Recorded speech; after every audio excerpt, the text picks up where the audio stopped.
یہ پارلیمان کیا یہ پارلیمان ہے؟ یہاں پارلیمان کا آڈٹ ہونا چاہیے. یہ لوگ یہ جو اربوں روپے خرچ کے یہاں ساتھ والے ایوان میں آ کے بیٹھتے ہیں اور یہ پڑھتے بھی نہیں ہے قانون. یہ ایسی پارلیمان چاہیے ہمیں؟ کیا اس کو پارلیمان کہتے ہیں؟ کیا یہ پارلیمانی سپریمیسی ہے کہ جب ان کا دل کیا پیسے لے لیے، اربوں روپے لیے، جیب میں ڈالے اور قانون پاس کر دیا؟ کیا اس لیے یہ ادھر آتے ہیں؟ ہمارے آپ ریجنل کنٹریز دیکھیں، افغانستان ہمارے سے آگے ہے، سری لنکا ہمارے سے آگے ہے، بنگلہ دیش ہمارے سے آگے ہے، انڈیا ہمارے سے آگے ہے، جو کہ آج سے 20 سال پہلے ہمارے سے آگے نہیں تھے. یہ کیسے ہمارے سے آگے ہو گئے؟ یہ ان بدبودار پارلیمنٹیرینز کے رول کی وجہ سے اوپر آ گئے. یہ چھانگا مانگا کو دفن کیا تھا منیب صاحب نے اور ہمارے پچھلے چیف جسٹس صاحب نے اس کو دفن کیا تھا. یہ آرٹیکل 63A کا کس طریقے سے آرڈیننس آیا؟ کیا پریزیڈنسی میں خواب آ گیا تھا کہ یہاں پہ جو آپ نے کمیٹی ہے اس کو چینج کرنا ہے اور اس کو آپ نے اپنی مرضی کا چیف جسٹس جو ہے تیسرا ممبر سلیکٹ کر سکتا ہے؟ وہاں پہ بھی ان سے غلطی ہوئی کہ یہ نہیں لکھا کہ کیا 2 ممبر کمیٹی فیصلہ کر سکے گی یا نہیں کر سکے گی. قاضی صاحب نے 2 ممبر سے فیصلہ کرا کر 63A کا بینچ بنایا اور یہ سہولت کاری کی.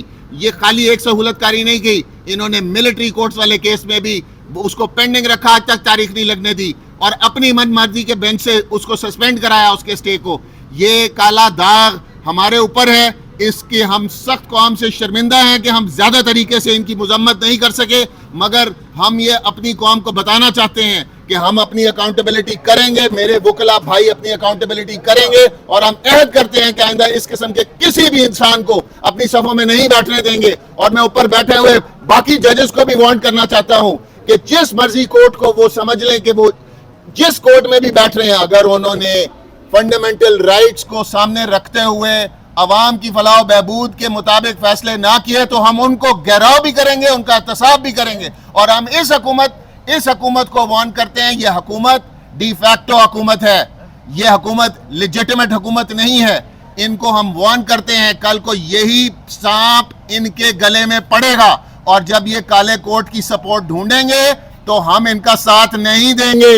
ہم نے ان کے 30 سال ساتھ دے کر دیکھ لیا ہے کہ یہ انہوں نے اس ملک کو کس کھڈے میں پھینکا ہے اور اس آئین کے ساتھ کیا کھلواڑ کرنے کی کوشش کی ہے. ہم ایسے لوگوں کو بالکل اپنی صفوں میں نہیں کھڑے ہونے دیں گے اور نہ ان کا دفاع کریں گے. اور سب سے بڑا جو قاتل ہے آزاد عدلیہ کا، وہ اس عدالت کے اوپر چڑھ کر بیٹھا ہوا ہے اور اس کا نام قاضی فائز عیسیٰ ہے. نہ وہ قاضی ہے اور نہ اس کا عیسیٰ موسیٰ سے کوئی تعلق ہے. یہ حامد خان صاحب نے جیسے کہا کہ ہم 25 کو یوم نجات منائیں گے، یہ مولانا صاحب کا میں شکریہ ادا کروں گا کہ انہوں نے اس کالے ناگ کے، یہاں تک میں شکریہ ادا کروں گا کہ اس کالے ناگ کے انہوں نے دانت توڑ دیے. مگر یہ جو کالا ناگ حرکت کر کے جا رہا ہے، یہ حرکت ہمیں کسی صورت قبول نہیں ہے. یہ جیسے گٹھ جوڑ کسی کو بھی نظر آ سکتا ہے کہ یہ قاضی صاحب نے یہ ٹروجن ہارس پہ بیٹھ کر ایک ایمانداری کا لبادہ اوڑھ کر ہمارے بیچ میں آ کے بیٹھے اور یہ اس منصب پہ فائز ہوئے. یہاں یہ امانت تھی ان کی، یہاں پر یہ فنڈامنٹل رائٹس عوام کے یہ کسٹوڈین تھے ان کے. انہوں نے کیسے اپنے ٹینیور میں فنڈامنٹل رائٹس کی وائلیشنز کو انڈورس کیا، کیسے ایک سیاسی جماعت سے انہوں نے بلہ چھینا، کیسے انہوں نے الیکشن فراڈ کے اوپر مہر لگائی. یہاں فنڈامنٹل رائٹس اور یہ 199 کل تو انہوں نے پارلیمنٹ میں ختم کرنے کی کوشش کی ہے، مگر اصولاً اور پریکٹیکلی عملاً قاضی فائز عیسیٰ نے جب سے یہ ادھر آئے ہیں تب سے فنڈامنٹل یہ رائٹس سسپینڈ کیے ہوئے ہیں. یہاں عدالتیں آرڈر دیتی رہی ہیں، وہ آرڈر امپلیمنٹ نہیں ہوتے رہے. اور میں یہ ساری چیز کا مورد الزام قاضی فائز عیسیٰ صاحب کو ٹھہراؤں گا اور میں اپنی بارز اور اپنے کالے کوٹوں سے کہوں گا کہ پہچانے ان شکلوں کو، جن شکلوں نے ہمارے اندر گھس کے ہمارے اس پروفیشن اور اس عوام کے فنڈامنٹل رائٹس پر وار کیا ہے. ان کو پہچانے اور آئندہ آپ جب بھی اپنے رہنماؤں کا انتخاب کریں، آپ ان کالی بھیڑوں کو باہر نکال کے باہر پھینکیں. کیونکہ یہ کالی بھیڑیں چاہے یہ پاکستان بار کونسل میں ہیں، چاہے یہ سپریم کورٹ بار ایسوسی ایشن میں ہیں، چاہے یہ عدالتوں میں بیٹھی ہوئی ہیں، میں ان کو مسترد کرتا ہوں اور آپ سب سے ریکویسٹ کرتا ہوں کہ ان سے بچیں، ان کو اپنی صفوں سے باہر نکالیں. عدلیہ کی آزادی کا ایک پرنسپل تھا جو بہت ساری ججمنٹس کے اندر ہولڈ کر دیا گیا، شرف فریدی کیس میں بھی اور Al-Jehad trust versus federation of Pakistan اور آرٹیکل 175 جو تھا اس کے اندر، کہ کوئی بھی ایسی ترمیم آئین کے اندر نہیں لائی جائے گی جس سے जुडिशरी का स्ट्रक्चर जो है वो अफेक्ट होता हो या आज़ाद अदलिया के ऊपर हर्फ आता हो। तो आज ये मैं समझता हूँ कि जो अमेंडमेंट की गई, आपने देखा कि पार्लियामेंट के अंदर एक तरीक़ेकार होता है लेजिस्लेशन का, क्या उसको फॉलो किया गया? क्या रूल्स 2007 उसको फॉलो किया गया जो नेशनल असम्बली के थे? क्या रूल्स 2012 जो सेनेट के थे उनको फॉलो किया गया? लगता ऐसे था कि हाल के अंदर सिर्फ 2 लोगों ने 26वीं तरमीम को पास किया। एक हाल में से आवाज़ आती रही और एक प्रिजाइडिंग चेयर से आवाज़ आती रही कि जी खड़े हो जाएं, बैठ जाएं, खड़े हो जाएं, बैठ जाएं, और वो पास कर दिया गया। किसी सेनेटर को, किसी मेंबर नेशनल असम्बली को अल्लाह ने ये तौफीक नहीं दी कि वो खड़े होके ये बात कर सके कि मेरी इसके ऊपर ये आउटपुट है, मेरा ये डिसएग्रीमेंट है। चूँकि कानून के अंदर तो ये लिखा हुआ है कि आप अपनी आउटपुट देंगे और दोनों हाउसेस के अंदर आप इसको डेमोक्रेसी कहते हैं, ये डेमोक्रेसी नहीं है। जहां पे अगर 4 लोगों ने या 3 लोगों ने पॉलिटिकल पार्टीज के हेड ने इसको मंजूरी देनी थी, तो ये गवर्नमेंट एक्सचेकर के ऊपर पूरी पार्लियामेंट जो है ये एक बोझ है। आपने क्या आउटपुट दी? आपने अदलिया के ऊपर हमला किया, आपने आज़ादी अदलिया पे हमला किया, आपने आइन और कानून की धज्जियां बिखेर दी। आज आपको इंटरनेशनल अक़वाम देख रही है कि आप किस तरीके से लेजिस्लेशन कर रहे हैं।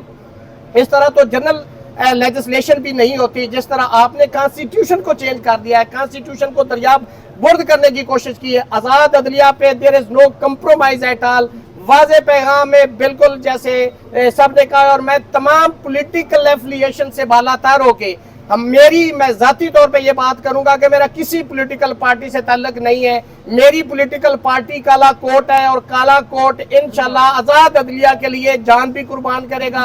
हमने पहले भी लाठियां खाई हैं, आंसू गैस खाए हैं, पर्चे बर्दाश्त किए हैं, अब भी किसी कुर्बानी से ब्रेक नहीं करेंगे। लेकिन एक चीज़ और बहुत वाज़ेह, हम अदलिया को भी ये पैगाम देना चाहते हैं और हुकूमत को भी ये पैगाम देना चाहते हैं कि हमें नौकरी पेशा जजेस नहीं चाहिए, हमें आजाद मंश जजेस चाहिए। आज आप अगर जजेस को अपना गुलाम बनाना चाहते हैं कि जी जिसने चीफ जस्टिस बनना है उसकी इवैल्यूएशन जो है वो पार्लिमानी कमेटी उसकी करेगी, जुडिशल कमीशन करेगा जिसके अंदर मेजॉरिटी में एग्जीक्यूटिव के लोग बैठे हैं। हमने तो इससे 28 साल हो गए जान छुड़वाई थी कि आज़ाद अदलिया होगी, इंतजामिया अलग होगी।